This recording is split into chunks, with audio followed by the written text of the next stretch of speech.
લિંબાસિયા વિવેકભાઈ, શું તમે કહેવા માંગો છો? હું આજે ભારતીય જનતા પાર્ટીના વિધાનસભા 68 ના આઈટીના સહ તરીકેથી રાજીનામું આપવા માંગુ છું. મારા રાજીનામુંના 12 મુખ્ય કારણો છે.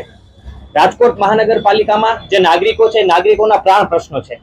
એ પ્રાણ પ્રશ્નો મુજબ રાજકોટમાં બાંધકામ પ્લાન હોય કે રાજકોટમાં મકાન વપરાશ અંગેના પ્રમાણપત્રો હોય, એ અરજીઓનો સમયસર નિકાલ થતો નથી. રાજકોટનો પહેલો અને મુખ્ય પ્રશ્ન સૂચિત સોસાયટી રેગ્યુલરાઇઝ કરવાનો છે. એ સૂચિત સોસાયટી રેગ્યુલાઇઝ કરવાના 4-5 વર્ષથી જે પેન્ડિંગ કામો છે, ત્યાર પછી તે સૂચિત સોસાયટીમાં સામાન્ય નાગરિકો રહે છે, એ જ્યારે પોતાનું જર્જરિત થયેલું મકાન રિનોવેટ કરે ત્યારે એમને નોટિસો આપવામાં આવે છે અને દંડ ફટકારવામાં આવે છે. રાજકોટ મહાનગરપાલિકા એ વેરામાં જે રીતે વધારો કર્યો, 2 થી 3 ગણો વેરામાં વધારો કર્યો, વ્યવસાય વેરો હોય કે પર્યાવરણ અંગેનો વેરો હોય, ત્યાર પછી રાજકોટમાં જે રીતે ટીઆરપી ગેમ ઝોન કાંડ થયું, એ ટીઆરપી ગેમ ઝોન અંગેની સુભાષ ત્રિવેદીની અધ્યક્ષતાવાળી સ્પેશિયલ ઇન્વેસ્ટિગેશન ટીમ નો રિપોર્ટ આજ દિન સુધી રાજકોટના નાગરિકો સમક્ષ મૂકવામાં આવ્યો નથી.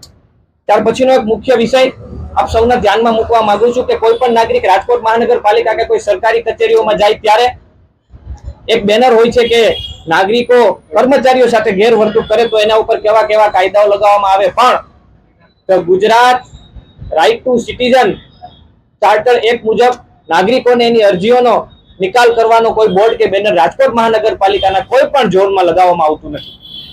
હું ઉપલા કાંઠા વિસ્તારમાંથી આવું છું, ત્યારે ઉપલા કાંઠાના મુખ્ય પ્રાણ પ્રશ્નો એ છે કે રાજકોટ મહાનગરપાલિકા એ પૂર્વ ઝોન અને સાઉથ ઝોન સાથે જે રીતે અન્યાય કરી રહી છે.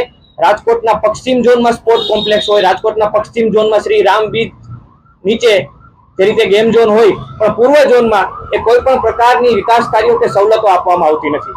પૂર્વ ઝોનનો એક મુખ્ય પ્રાણ પ્રશ્ન એ છે કે જે વિકાસ પરવાનગીઓ છે, ટીપી સ્કીમ જે ફાઇનલ મંજૂરી છે, એ મંજૂરીઓમાં એટલો વિલંબ કરવામાં આવે છે, ઇન્વર્ટેડ કોમામાં વહીવટના નામે લોકો વહીવટ દેવા માટે મજબૂર થાય છે. ભ્રષ્ટાચાર થાય છે, તમારો સીધો આક્ષેપ છે, કારણ કે જે આ તમે પૂર્વની વાત કરો તો ત્યાં ધારાસભ્ય ભાજપના છે, ઉદયભાઈ કાનગડ, તો ત્યાં ભ્રષ્ટાચાર થાય છે તો જ કામ થાય એવું? હા, સ્પષ્ટ એવો આક્ષેપ છે. એનું કારણ છે કે લોકો અમારી પાસે જ્યારે પ્રાણ પ્રશ્નો લઈને આવતા હોય ત્યારે અમે રાજકોટ મહાનગરપાલિકામાં રજૂઆત કરવા જઈએ, તેનું નિરાકરણ થતું નથી, એમના જવાબો મળતા નથી. અમને એમને પણ વારંવાર રજૂઆત કરી, પણ એમના તરફથી કોઈ રિસ્પોન્સ આપવામાં આવતો નથી.